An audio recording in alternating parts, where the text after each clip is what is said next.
নমস্কার স্যার। নমস্কার। আপনার নাম? সুজিত মাইতি। আপনি কোথা থেকে এসেছেন? ঝাড়গ্রাম জেলা থেকে এসেছি। স্যার, সন্ত রামপালজি মহারাজের কাছ থেকে নাম দীক্ষা নেওয়ার আগে আপনি কি কি ভক্তি সাধনা করতেন? আমি শিবের ভক্তি করতাম এবং হনুমানজির ভক্তি করতাম। শিবের ভক্তি এবং কি শিবের মন্দিরেও আমি প্রতিষ্ঠা করেছি। ঠিক আছে, যেসব পূজাগুলো বলেছিলেন সবই করতাম। আর একাদশী ব্রতও করতাম। হনুমানজির যেমন মঙ্গলবারে পূজা করতাম হনুমানজির। এইরকম আমি 8-10 বছর পূজা করেছি, কিন্তু কোনো লাভ পাইনি।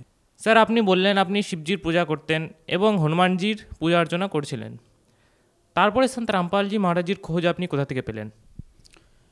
একদিন আমাদের ঝাড়গ্রাম জেলাতে জন্মাষ্টমী তিথিতে আমি র্যালিতে ছিলাম।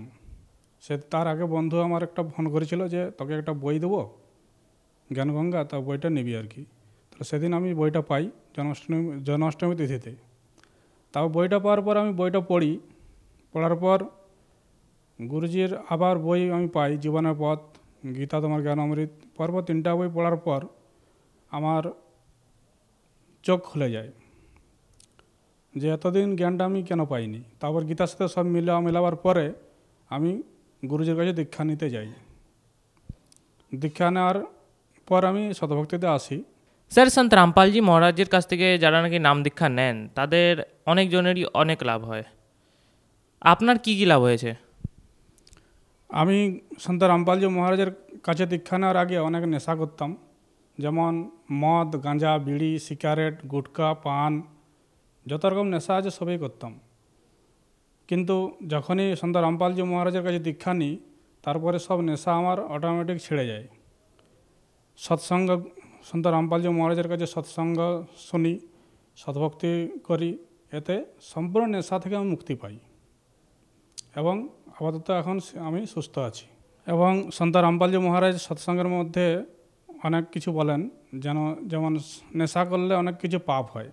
এবং আমাদের সনাতন ধর্মের গরুর পুরাণে বলা আছে যে একবার মদ খেলে 70 জন্ম কুকুরের জনিতে যেতে হবে। মাছ খেলে অনেক পাপ হয়, জীব হিংসা করলে অনেক পাপ হয়, এরকম আমাদের গরুর পুরাণে বলা আছে। আর আমাদের গুরু সন্ত রামপালজি মহারাজও সৎসঙ্গের মাধ্যমে উনি এই নেশা মুক্তির কথা অনেক কিছু বলেন। এসব শুনেই আমি সব কিছু নেশা অটোমেটিক আমি ত্যাগ করে দিয়েছি। এছাড়াও বর্তমান পৃথিবীতে সন্ত রামপালজি মহারাজে হচ্ছেন তত্ত্বদর্শী সন্ত। তার কাছে আমি সদ্ভক্তি পেয়েছি। তিনি স্বাস্থ্যের অনুকূল ভক্তি উনি প্রদান করেন।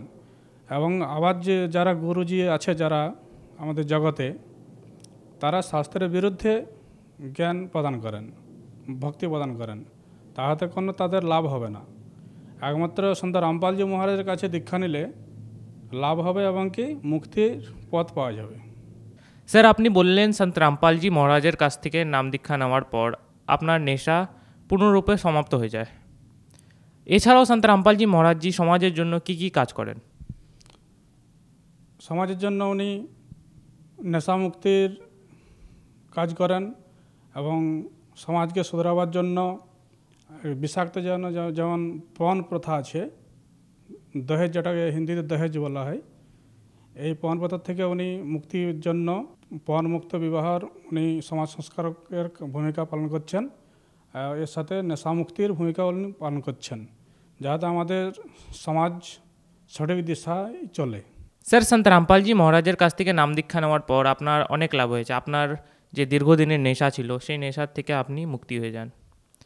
তাহলে যারা নাকি আপনাকে এখন দর্শকগণ টিভিতে দেখছেন তাদেরকে আপনি কি বার্তা দিতে চান?